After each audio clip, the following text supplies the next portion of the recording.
Kinakapos ka ba lagi sa budget mo?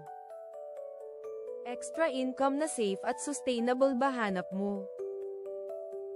Kita na hindi galing sa scam or fraud. Kikita ka na, makakatulong ka pa sa kapwa mong nangangailangan.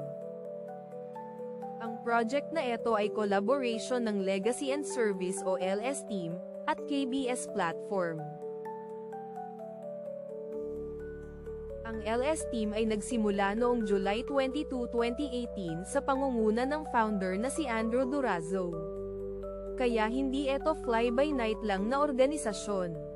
Pag-usapan naman natin ang Crypto Blockchain System o KBS platform na ginagamit ng LS Project para sa cryptocurrency trading.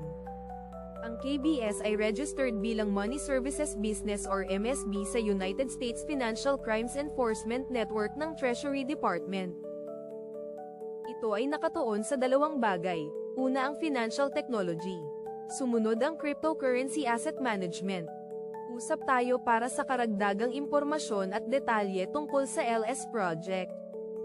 Gaganda ang buhay mo at ng mga mahal mo sa buhay sa LS Project. Maniwala ka.